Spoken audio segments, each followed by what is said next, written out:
March 5th, 2025. Good day, everybody. Let's talk about real estate commission, different structures, and then, of course, before that, let's talk about the local market. So watching what's happening here in Santa Clarita as we breach into that first week of March, we are seeing that there are many more listings that have been hitting the market for sale, all of which you can see at SantaClaritaOpenHouses.com. What I did is I made sure the platform was unlocked. You'll be able to get the latest in real estate news. Also today, I'll have sold properties posted on the homepage by area. So you'll see sold properties in Santa Clarita Valley. All together, you can zoom in and then look in your neighborhood. And these are the most recent properties that have closed escrow. You'll see various terms reflecting. You'll see what they sold for, and then also what type of financing was used, if they use financing. And 95% of the real estate that's sold in Santa Clarita Valley does involve some kind of financing or a loan or a mortgage.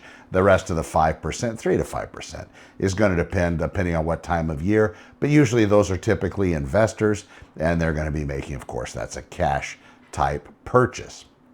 As far as what's happening right now, if we look at the coming soon listings in the past 7 days, 13, we have 110 new listings that have hit the market. 60 properties have had their prices changed. 19 properties have fallen out of escrow, gone back on the market for sale. 30 properties are active under contract. These are properties that have gone into escrow. 55 property altogether in escrow. So we have 85 properties currently that have entered escrow in this last 7 days. So these are properties that are moving with a higher buyer drive. We have 42 properties closed this past week.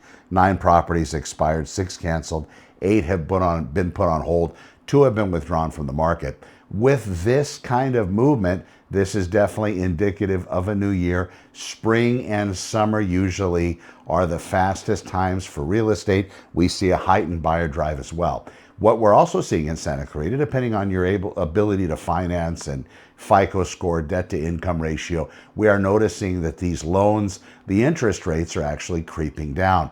There is more confidence in that 10-year bond, and that's where those interest rates are basically held to, and we are seeing reductions in those. So that's very, very good news. If you haven't spoken with a lender, you can reach out to me. I have some fantastic people that I've worked with for a long time in real estate. I've been doing this since 1998. Or of course, you can also go to your bank or credit union, wherever you happen to work with. I will tell you just to be a bit cautious, because most of these vendors have people in the real estate realm that they're working with. And while that's okay, that's not a problem, I still think, even as far as a lender goes, you should use the one you feel most comfortable with.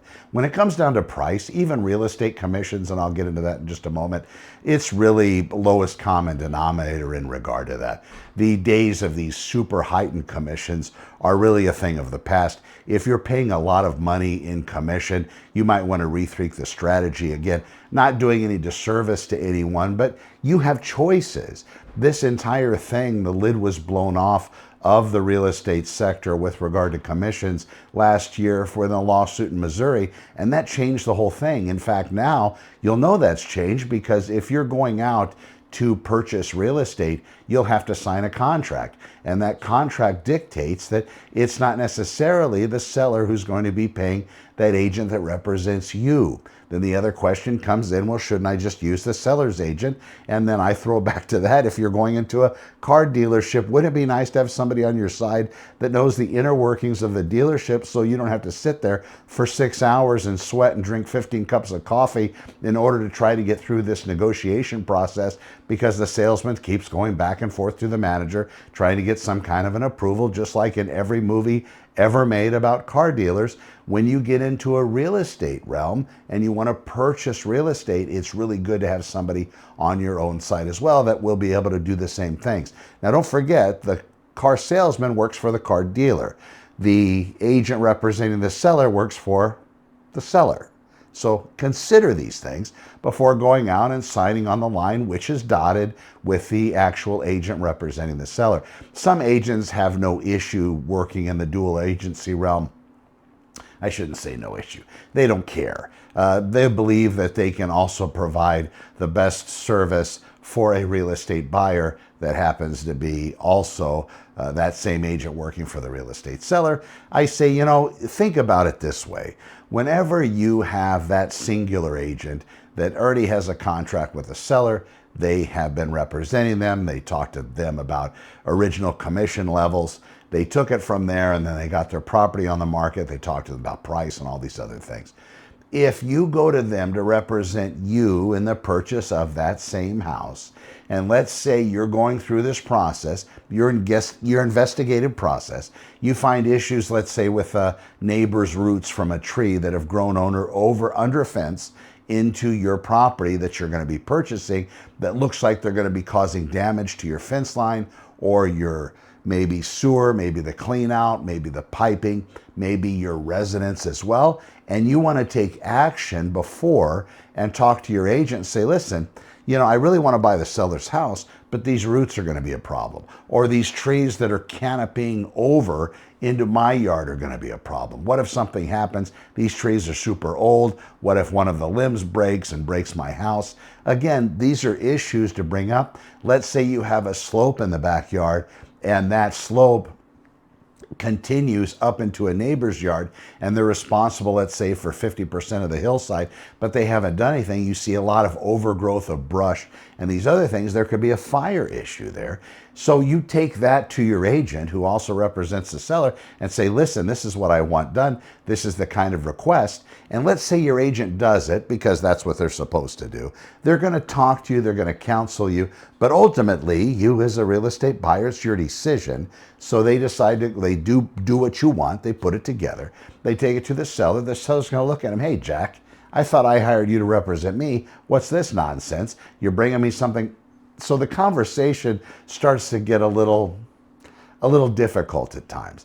Not that people can't do it, not that somebody can't perform. And I know I did a video on something similar the other day, and some of them say, well, I don't have any problem with that.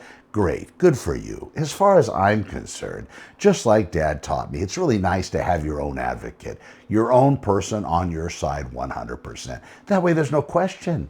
Now, I don't have any relationship with the seller if I happen to be representing a buyer. There are a few states that actually outlaw that act, called dual agency. And I believe Canada also does not allow that. The agents have to be sole and separate. This agent representing the seller on this particular property. The buyer's agent can't be the same agent. They have to have their own.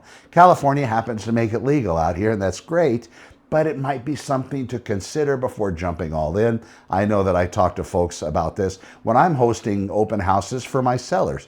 We are sent at ClaritaOpenHouses.com. You go there and you'll see a ton of open houses that happen to be posted open on any kind of weekend. Sometimes the agents that are hosting those open houses are actually employed by the seller. They're going to be the agent whose picture, and like mine, is on the sign out front.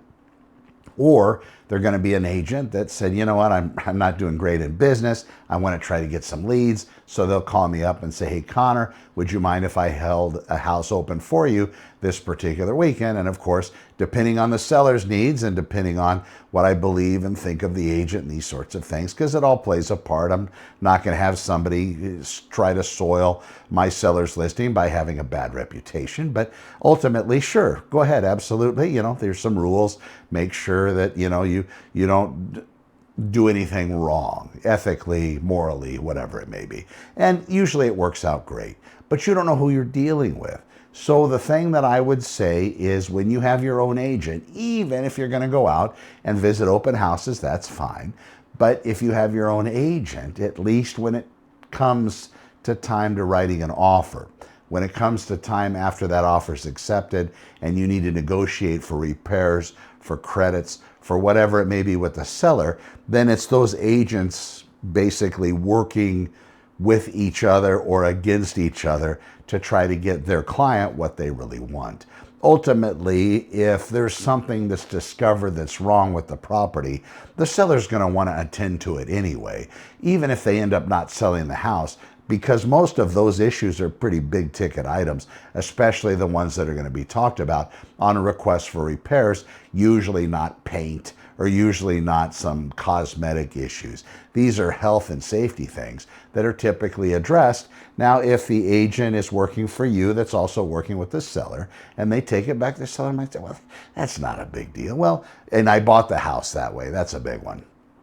It could be that codes have changed. Rules have changed. This happens all the time. So the agent maybe wasn't upfront enough to explain to their seller, listen, this is going to have a carbon monoxide detector, even though you've been living here for 1,000 years without one. You might want to put one in because it's going to be required. Or smoke detectors, you're going to need additional ones. And maybe there's certain rules about a gas seismic shutoff valve for earthquakes in a particular area.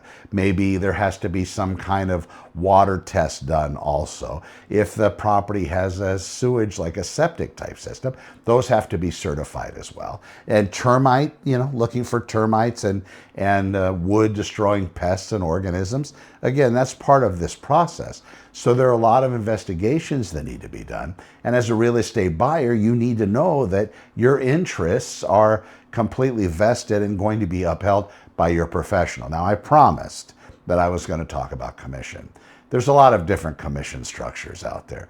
I would just say that if you're talking to somebody and it really sounds a little weird and odd, you might want to get further clarification.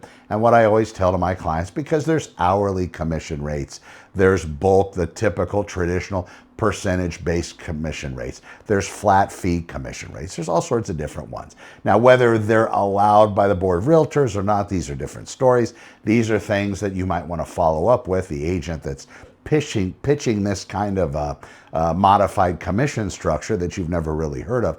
I would follow it up with them in an email and say, hey, listen, Connor, I appreciate you explaining me your flat fee commission service. Would you mind reiterating what it's about, because I want to talk to a relative or a friend or this or that, and then have me give you a rundown as to what that means, if it's an hourly thing, how that works, if it's just the regular commission rate, how that works, and everything that's included. It's important to follow up. Most people are just so swooned when they have that meeting with the agent that they're signing things before actually understanding it. It really is about protection. And this goes with anybody. Sure, you work with me and you trust me. That's fine. You know I'll never do you wrong. But up until that point, you should completely vet me and my services, as you should anybody else you're working with. If I'm referring you to a lender, I would just give them a look, see what's going on, talk to them a little bit, get a feeling. And again, they should be very upfront with the fees that you're paying, just because you have all this equity. And the thing when agents say, well, you don't want to throw away your hard-earned equity. In some cases, folks, equity isn't really hard-earned. You bought a house, you waited a few years, and now all of a sudden you have all this equity. It's not really hard-earned equity, but it is your equity, and you have a choice as to what you want to do. You can sell your house yourself. Maybe you don't think that you're going to need a real estate agent. That's a large hole to crawl into. Maybe you can figure it all out, and that's fine. I do give people tips and tricks on how to do that as well if they want to forego it and do it themselves, forego an agent. Also, let's say I can build websites now, and I do. I have other things that I do within the real estate realm, but 20 years ago I wouldn't have been able to. Now everything has changed, so I try to learn these processes so I can better advertise and market for my sellers and find those best deals for my buyers, utilizing the different tools that I have, and also ascribing to the artificial intelligence mainframe, using those particular results and taking properties that are currently listed for sale for my investor groups, and also crunching those numbers and finding out where the next best deal might be coming from. And of course, scouring all sorts of things, tax records, canceled properties, expired homes, these sorts of things. It's very important if I'm out there representing buyers, which I am, if I'm representing investors, which I do, I have a small group, and then of course, real estate sellers, what's the best way to advertise, market, and list their property for sale, and where's that value add as far as what we're going to be pricing their particular property for sale. How's that going to work, and what's that commission structure? And then working all those numbers out at the net sheet. If it's sold at a particular price, if they've agreed that they're going to cover a buyer's agent's commission fee, whatever it may be or not, it's their choice. But again, some still ascribe to do that and some don't. That's why you as a real estate buyer need to know going in what potentially the agent that you select is going to be charging, and of course it's going to be in a contract, and then you can work it out. Everybody can always ask for something. If you get into a contractual agreement with a seller, even before that, when you're writing your offer with your agent, you can ask for anything. Whether or not you're going to get it, that's another question. And then whether it's going to take a lot of time or be looked at by the seller as something they don't even want to respond to.